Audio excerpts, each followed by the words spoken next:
Olha só, a asma é uma das doenças respiratórias crônicas. Gente, a mais comum. E olha só, vem pra cá. Nossa pneumologista, a Gerlânia Simplício, ela vai estar aqui para tirar todas as nossas dúvidas. E é claro que você é o nosso convidado para participar do nosso programa.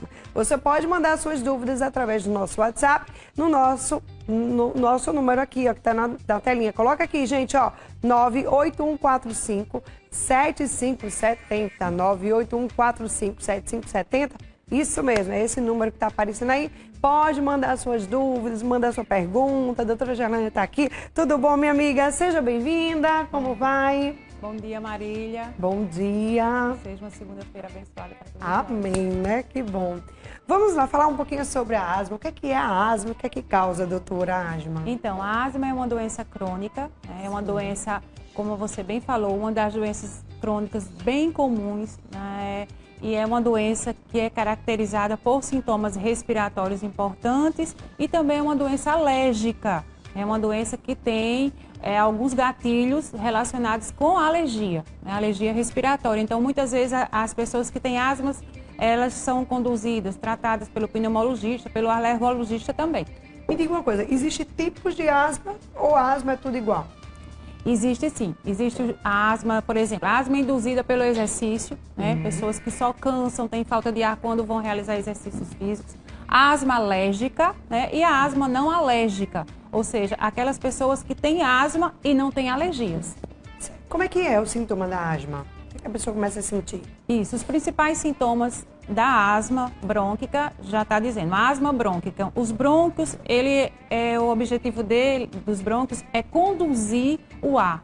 Então, quando esses brônquios ficam inflamados, cheios de muco, de secreção, esse ar tem dificuldade para entrar e para sair. O que acontece? Começa a aparecer a tosse, geralmente a tosse seca e falta de ar. Chiado no peito, sibilância. O que mais chama a atenção quando você atende alguém com asma é: eu estou com meu peito chiando, eu estou com sibilância, eu estou com falta de ar, eu estou com a respiração curta, eu estou com aperto no peito. Esses são os sintomas mais comuns que nós observamos. Certo, bora lá. O que fazer para aliviar essa asma, né? Digamos que eu estou com asma, o que é que eu faço para aliviar? Para dar uma melhorada, para não vir a piorar? Isso. A asma tem tratamento, Marília, como você mesmo coloca aí, o que fazer? Então, existem os medicamentos, né, os medicamentos inalatórios, como muitos conhecem, como bombinhas, né? Mas uma das principais educações na asma é justamente evitar também alérgenos, poeira, fumaça, mofo. Muitas pessoas têm alergias a corantes, a determinados alimentos, a determinados locais. Então, isso é um ponto chave que a gente tem que aconselhar a educação na asma. E tem os medicamentos, tratamento medicamentoso. Agora, o que é que uma pessoa ela não deve fazer, né, se tiver com asma? O que é que ela deve evitar? Então, principalmente, o que deve ser evitado são os que nós chamamos de gatilhos ou situações que essa asma entra em crise. Então, o ambiente. O ambiente tem que estar sempre limpo. Sempre limpo. O quarto de dormir, né? Que a gente sabe que nós passamos o quê? Em torno de 5, 6 horas no quarto dormindo. Então, o quarto tem que ser bem limpo. De preferência, não varrer, mas sim passar o pano úmido, tanto no piso quanto nos locais que tem no quarto. Não usar cortinas, de preferência carpetes. E também, principalmente as crianças, né? As mães... Nem carpetes, não? Nem carpetes, nem cortinas. Pode ser um blackoutzinho? Pode ser um blackout, sim. E outra coisa que a gente tem que informar as mães, né? Os quartos, geralmente, das crianças tem muito bichinhos de pelúcias, tem outros objetos. Então, essas situações, se a criança for alérgica e tiver asma, é bom evitar isso nos locais, principalmente no quarto. Muito bem. Vamos lá, tem perguntas aqui. Bora lá colocar a pergunta no telão. Bom dia, minha filha tem crise de asma desde de neném. Agora, com 8 anos, tem piorado. Homeopatia de ar daria certo para diminuir essas crises? Muito bom. A homeopatia, doutora, é um pouco mais lento, mas será que daria certo? Então, como eu falei, a asma é uma doença crônica, é uma doença inflamatória e é uma doença alérgica. Então, geralmente, o tratamento da asma é o controle ambiental, mas o tratamento é medicamentoso. As mães têm muito medo da palavra corticoide, né, que a gente sabe que é um anti-inflamatório. E na asma ela desempenha um papel excelente. ou seja, diminui a inflamação brônquica, melhora a entrada e a saída de ar. Só que esse corticoide não é sistêmico, não é comprimido, não é xarope, é via inalatória. Com nebulizadores portáteis, alguns utilizam, mas o ideal é que seja realmente os sprays, as bombinhas de sprays ou outros dispositivos também. A gente tem novos dispositivos na asma e esses medicamentos são via inalatória, né? Por quê? Por que via inalatória? Porque, por exemplo, quando a gente está com o olho inflamado, a gente não usa colírio para o olho melhorar, então a asma, os medicamentos têm que ser inalatórios para agir justamente nos brônquios. E esses inaladores, eles são conectados muitas vezes aos espaçadores, que é para diminuir a perca de medicamento e a ação ser mais rápida. A bronquite e a asma têm a mesma finalidade, a mesma coisa ou tem alguma coisa diferente? Então, a bronquite também é uma doença inflamatória, né, mas a bronquite, por exemplo, ela pode ter outras causas, né, que a gente viu, bronquiolite, bronquite, justamente na infância ou em adultos devido a infecções virais ou infecções bacterianas. Maravilha. Vamos lá. Hoje em dia está tendo uma febre muito grande da de pneumonia, doutora. Pneumonia, bronquite, asma, tem alguma coisa a ver? São parecidos os sintomas? Então, a pneumonia ela é bem aguda, geralmente os sintomas estão muito relacionados com tosse, com secreção, com febre, falta de ar, né? E a gente observa principalmente nesse período de mudança climática, ou muito quente ou com chuva, e a gente vê mais crianças e idosos com pneumonia. A asma é uma doença crônica, então geralmente, como a mãe colocou inicialmente, meu bebê, meu neném tinha asma e agora tem 8 anos e continua, ou seja, realmente deve ser a asma alérgica, que é bem comum nas crianças nessa faixa etária. Precisa realmente de uma consulta com um especialista, com um pediatra ou com um pneumologista pediátrico também, que tem 8 anos, e identificar que tipo de asma, se é asma alérgica ou não alérgica. A gente tem novos medicamentos, inclusive, para asma, quando ela tem eosinofilia, quando ela tem aumento de IgE no sangue, que são marcadores ou biomarcadores que nós chamamos. E muitas vezes a mãe não quer dar corticoide, mas tem outros medicamentos também que podem ser utilizados na asma. Maravilha. Vamos lá colocar mais uma pergunta, Jai? Coloca mais uma pergunta aqui na tela. Bom dia, tive crise de asma quando eu era criança e adolescente. Agora diminuiu mais, por isso não uso mais a bombinha. Eu deveria continuar a usar? Bom, quando a pessoa é criança, adolescente, às vezes a crise é maior. Quando vai crescendo, vai diminuindo? Eu já ouvi pessoas falando isso. Isso. As crianças, elas geralmente têm uma forma diferenciada. Como eu lhe falei, a asma alérgica geralmente é bem predominante nas crianças. Sim. E quando se torna adulto, vai tendo justamente a maturidade do sistema imunológico, vai tendo tratamento muitas vezes bem precoce. E claro que quando vai se tornando adulto, essa asma passa a ser controlada, mas ela precisa ser monitorada, fazer exames realmente para saber que função pulmonar. A gente tem exames conhecidos como espirometria ou outros testes mais complexos para saber o grau de função pulmonar para utilizar o medicamento correto. A pessoa sente o quê? Um pigarro, uma tossezinha de leve, falta mesmo de ar? O que seria? Como seria isso? Então, geralmente o que chama mais atenção na asma é a falta de ar, a falta de fôlego. Isso, começa a sentir desconforto respiratório, aperto no peito. Por exemplo, as pessoas alérgicas, um exemplo, entrar num local que tenha umidade, que tenha mofo, que tenha poeira, cheiro de cigarro, outras situações que a gente tem visto muito agora, os cigarros eletrônicos, por exemplo. Sim. Pode ter uma crise de asma, sim, e a gente muitas vezes vê relatos na mídia de crises fatais, né? Determinadas pessoas, e a gente vê muito na mídia artistas indo parar no pronto-socorro com crise de asma. Então a asma, quando ela está controlada, você não tem crise, porque você está tratando a doença. Mas se você deixa de tratar, se você usa algum dispositivo, principalmente os cigarros que a gente tem falado, batido nessa tecla, então existe possibilidade sim de uma crise muito forte, muitas vezes hospitalizações, outros casos UTIs. Ok, vamos lá, mais uma pergunta, Jai? Mais uma pergunta do nosso telespectador, bora lá, coloca aqui na tela. Olá, bom dia, me chamo Daniele, eu tenho asma alérgica, se eu rir muito começo a tossir, se eu pegar peso também e se correr também. E fico sempre com uma tosse seca, só consigo controlar usando a bombinha. Meu Deus do céu, olha, asma alérgica, ó, se rir, ela começa a tossir. Se ela pegar peso, tosse. Se correr também. Ixi Maria, isso tudo. Isso tudo. E se tomar coisa gelada também?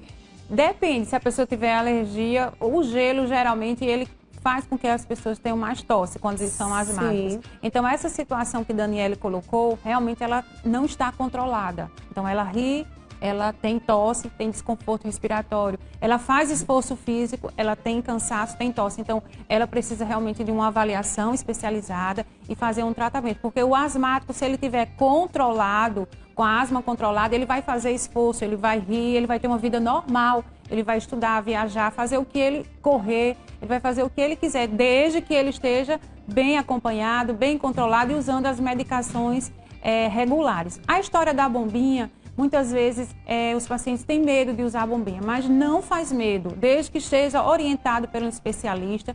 As bombinhas temos broncodilatadores, inalatórios, né, que a gente tira da crise com as bombinhas, como também tem as bombinhas de corticoide, mas precisa ser orientado, ser explicado, fazer um plano terapêutico para cada pessoa asmática.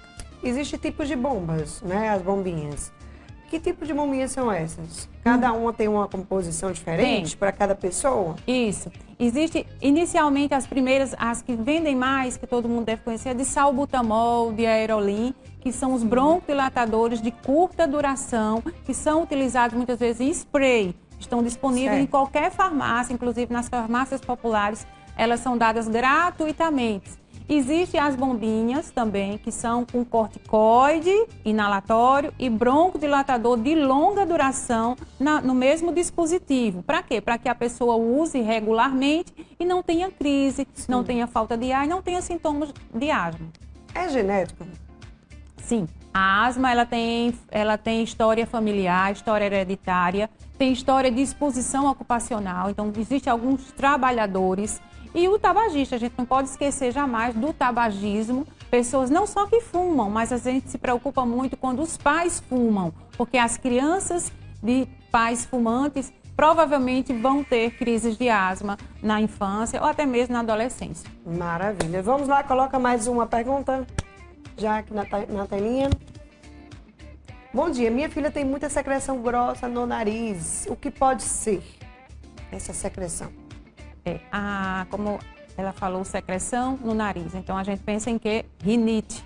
A rinite, muitas vezes, alérgica. E a rinite alérgica tem muita relação com a asma alérgica. A gente observa que, geralmente, o asmático, ele não só tem sintomas pulmonares, respiratórios, eles também têm sintomas nasais. É um tecido frágil. Então, veja que do jeito que você tem uma doença alérgica no pulmão, você pode ter no nariz, pode ter na pele, dermatite atópica. É muito comum a gente observar as crianças com pele grossa, com manchas na pele, com coceira, prurido, nariz escorrendo e pulmão chiando, que é justamente a que a gente conhece a tríade: rinite, asma brônquica e dermatite alérgica. Exatamente, viu? Bora lá, tem mais alguma pergunta aí, Jane? Não? Ó, deixa eu te fazer outra pergunta, né? Criança, bebezinha, por exemplo, a mãe tem asma, a criança já pode então nascer desde bebê com asma, né, doutora? Isso, pode ter a asma, que a gente chama alérgica, tem relação hereditária sim. O pai, mãe alérgica, pai alérgico, 50% de chance da criança nascer alérgica também. Nossa. Com rinite, com asma, com dermatite. Os espaçadores, tem gente que já bota direto. E os espaçadores, por que as pessoas colocam o espaçador? Então, os espaçadores, eles são especiais, porque quando os medicamentos inalatórios, principalmente os sprays, quando você faz a dose, né, então você usando junto com o espaçador, há uma perda de medicamento se você não usar o espaçador. Como também o espaçador ajuda na entrada do medicamento na via aérea. Então, muitas vezes, quando faz diretamente na boca, você perde medicamento, o medicamento se deposita na cavidade oral, na língua, na orofaringe. O espaçador impede que tudo isso aconteça. Na hora de colocar o spray, né, a bombinha, como é que é colocado? Tem que fechar a boca? Na hora que dá a sprayzada, aí fecha a boca ou pode ficar? Não, geralmente a gente pede para a pessoa expirar, ou seja, colocar o ar para fora, coloca o espaçador, ejeta o spray, né? Faz o spray e pede para ele ficar com inspiração em 10 segundos. Contar 1, 2, 3, 4, 5, 6, 7, 8, 9, 10, depois respirar normal. Segurando, né? Segurando, exatamente. Para que haja uma penetração melhor. Mas primeiro, coloca o ar para fora. Para que o medicamento entre, é necessário que você inicialmente coloque o ar para fora, coloque o espaçador, use, né, fique 10 segundos inspirando e depois respira normal. Por quanto tempo esse tratamento? Demora muito? Um tratamento de asma? Porque tem gente que é controlado já, né? Isso. Então, tipo assim, desde pirralho, tem gente que desde criança tá ali fazendo o seu tratamento tudo certinho, tudo direitinho, sempre tem crise, aí tem que estar usando as bombinhas, mas depois dá aquela amenizada. Então, é um tratamento longo. Isso, Marília, o tratamento da asma é contínuo. Né? Então, eu gosto muito de falar para os meus pacientes. Você tem asma brônquica, você precisa estar tratando, precisa estar monitorando, no controle. Geralmente eles vão 4 vezes no ano fazer uma consulta, uma avaliação, os que estão controlados. Tem que ficar atento nas vacinações também, que isso é importante, os asmáticos têm que serem vacinados para evitar infecções que fazem com que as crises venham junto com as infecções. Mas a gente tem que fazer um plano terapêutico para cada pessoa, né? Eu falei aqui das bombinhas, os spray, mas a gente tem outros dispositivos. A gente tem pó inalante e outros dispositivos que a gente pode falar até em outro momento.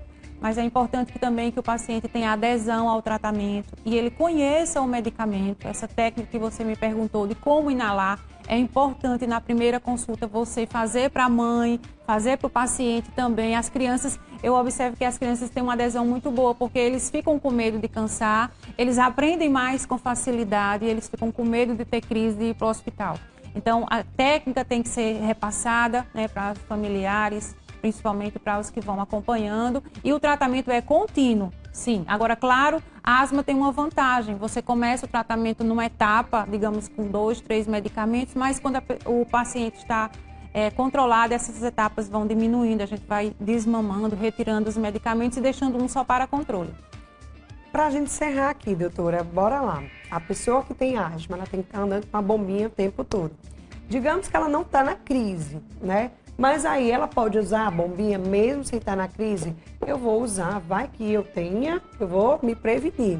Ela pode estar usando a bombinha antes de ter qualquer coisa? Então, existem as bombinhas da crise, que são os broncodilatadores de alívio, e existem as bombinhas de manutenção, que são aquelas que tem que usar regularmente para não ter crise, para não exacerbar. A gente chama a palavra agudização ou exacerbação ou crises. Maravilha. Então, obrigada por você ter vindo aqui mais uma vez. Eu que agradeço, Marília. Tenha um ótimo Natal, você não também. lhe vê um maravilhoso ano aí, 2024, viu, doutora? Muito Obrigada. obrigada para vocês e todos os seus telespectadores. Tá aí, gente. Olha só, deixa eu